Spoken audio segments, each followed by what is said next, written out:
ఈ ఋషికొండ ప్యాలెస్ని దోపిడీ చేయడానికి ఉపయోగించిన అధికారాన్ని మాత్రం ప్రజలు తిరస్కరించారు. ఇప్పుడు చాలా సంతోషము. ప్రజలకి ఒక మంచి శుభ పరిణామం ఏంటంటే అధ్యక్ష, ఉమ్మడి అభ్యర్థులను ఎన్నుకోవడం అధ్యక్ష. తప్పనిసరిగా మీరు మళ్ళీ డిస్కషన్స్ ఇండివిజువల్తో పెట్టి అధికార దుర్వినియోగము, డబ్బు దుర్వినియోగము, ప్రజా డబ్బుని వృధా చేసిన వలన తప్పనిసరిగా జైల్లో పెట్టవలసిన అవసరం ఉంది అని చెప్పి నేను మరి ఒక్కసారి మీకు తెలియజేసుకుంటున్నాం అధ్యక్ష. నమస్కారం. రఘురామరాజు గారు, రేపు మీకు మాట్లాడే అవకాశం లేదు, ఇప్పుడే మాట్లాడారు 2 నిమిషాలు. ఇప్పుడైనా 3 నిమిషాలు. విష్ణుకుమార్ రాజు గారు అంతసేపు నేను మాట్లాడలేను. ఈ ఋషికొండ వ్యవహారం మీద ముందుగా రామకృష్ణ బాబు గారు, అక్కడ జనసేనకు సంబంధించి మూర్తి యాదవ్ అనే కార్పొరేటరు, వాళ్ళు లోకల్గా దాని గురించి వివరించడం, అదే సమయంలో నేషనల్ గ్రీన్ ట్రిబ్యునల్కి నేను ఒక రిప్రజెంటేషన్ ఇస్తే దాన్ని సువోమోటోగా వాళ్ళు దాన్ని స్వీకరించి ఆ కన్స్ట్రక్షన్ని నిలుపుదల చేయమని చెప్పి ఒక ఆర్డర్ ఇస్తే దానికి హైకోర్టులో మీరు స్టే తెచ్చుకోవటం జరిగింది. ఆ సమయంలో సుప్రీంకోర్టుకి నేను ఈ విషయాన్ని తీసుకువెళ్ళినప్పుడు పచ్చి అబద్ధాలు అంటే అసలు గతంలో ఎంత ఎస్ఎఫ్టీ ఉందో సుమారు 22,000 చిల్లర ఎస్ఎఫ్టీ ఉండేది ఆ చిన్న చిన్న కాటేజెస్.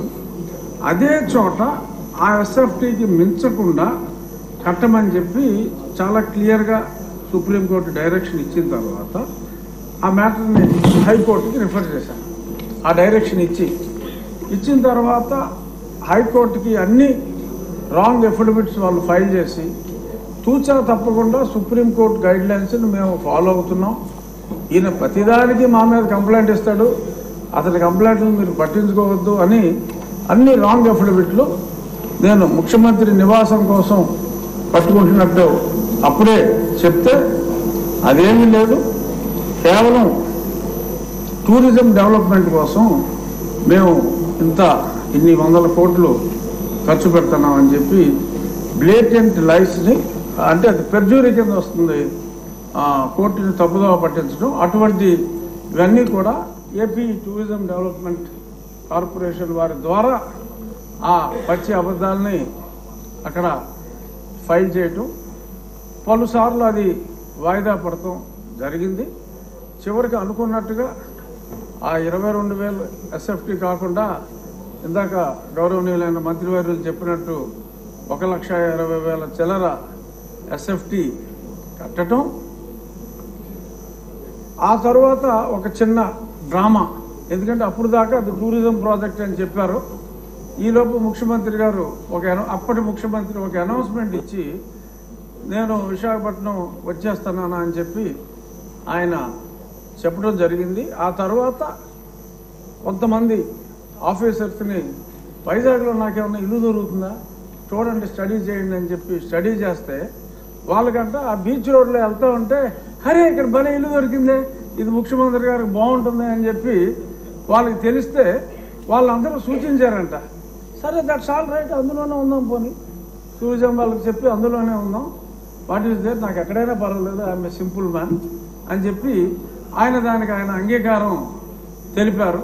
ఆ తెలిపిన తర్వాత కూడా మళ్ళీ హైకోర్టులో ముందు నుంచి చెప్తున్నాం సార్, ఇప్పుడు ఇల్లు అఫీషియల్గా ఓకే చేశాడు, ఇప్పుడైనా సరే చర్యలు తీసుకోండి అంటే కోర్టు వారు అసలు మా రూల్స్ వైలేట్ చేస్తే ఏ క్షణంలోనైనా మేము ఆర్డర్స్ ఇస్తాము, డిస్మాంట్లింగ్ ఆర్డర్స్ ఇస్తాము, మీరేం వరీ కావక్కర్లేదన్నారు. ఇప్పుడు దాకా ఆ మ్యాటర్ రాలేదు, ఎలక్షన్ వచ్చింది, ఆయన వెళ్ళిపోయాడు. సో ఇప్పుడు ఆ ప్రాపర్టీ, ఎందుకంటే ఆయన అంటే డిస్ట్రక్షన్తో మొదలుపెట్టారు, నాకు తెలిసి గౌరవనీయులైన ముఖ్యమంత్రి గారు ఈయనంతా కన్స్ట్రక్షన్ బేస్డ్ యాక్టివిస్ట్, అతను డిస్ట్రక్షన్ బేస్డ్. సో కాబట్టి ఒక 500 కోట్లు ప్రజాధనం దుర్వినియోగం చేశారు, శిక్షించాలి అని చెప్పి మా విష్ణుకుమార్ రాజు గారు గట్టిగా చెప్పారు. కానీ కొన్ని వేల కోట్లు రకరకాల ఇష్యూస్లో దుర్వినియోగం అయినాయి. ఈ 500 కోట్ల వలన అతను అలరయ్యి ఒక మంచి ప్రభుత్వం రావడానికి దోహదం చేశాడు. కాబట్టి అంటే నెగిటివిటీలో పాజిటివిటీ వెతుక్కోవటం. సో అంచేత 500 కోట్లు ఖర్చు పెట్టి ఆయన కట్టుకున్నది ఇల్లు కాదు, ఆయన రాజకీయ సమాధి కట్టుకున్నాడని చెప్పి భావిస్తూ 500 కోట్లని మనం క్షమించేయచ్చు, చూడవలసిన వాటి మీద ఎలా అధ్యయనం చేయాలో చూడాలని perhaps this is my last speech. ఇక్కడ కూర్చుని మళ్ళీ నాలిక కట్ కాబట్టి దీని మీద లాస్ట్. సో దీని మీద రేపు జరిగే చర్చ ఆసక్తిగా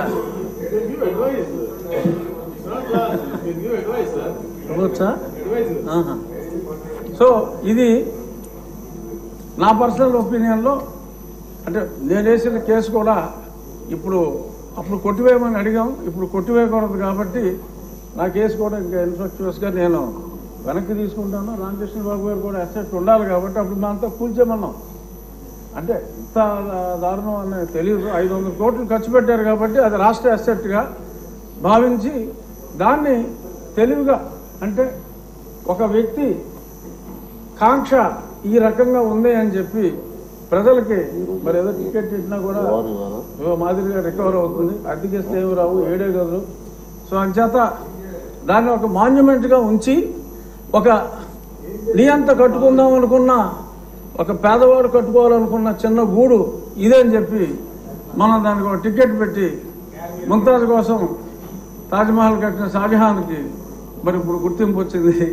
అలాగే దాన్ని మనం ఒక మాన్యుమెంట్గానే వాడుకుని ఒక నియంత కట్టుకున్న చిన్న ఇల్లుగా మనం అభివర్ణించి దాన్ని ఎటువంటి కూల్చివేతలు లేకుండా చక్కగా సౌందర్యంగా దాన్ని మెయింటైన్ చేయాలని చెప్పి టూరిజం మంత్రి గారిని మనస్ఫూర్తిగా కోరుకుంటూ మా విష్ణుకుమార్ రాజు గారు చెప్పిన చర్యలు ఎక్కడొద్దు, చర్యలు చాలా అట్లకు ఉందని తెలియజేస్తూ నమస్కారం. రామకృష్ణ బాబు గారు, రామకృష్ణ గారు ఓకే అండి, మీ మనోభావాలన్నీ చూసిన తర్వాత సార్ ఒక్క నిమిషం ఉండండి, పెద్దలందరూ కూడా నిర్ణయిస్తారు కదా. మీ మనోభావాలు చూసిన తర్వాత చాలామంది దీని మీద ఇంట్రెస్ట్గా ఉంది, పబ్లిక్ కూడా ఇంట్రెస్ట్గా ఉన్నారు.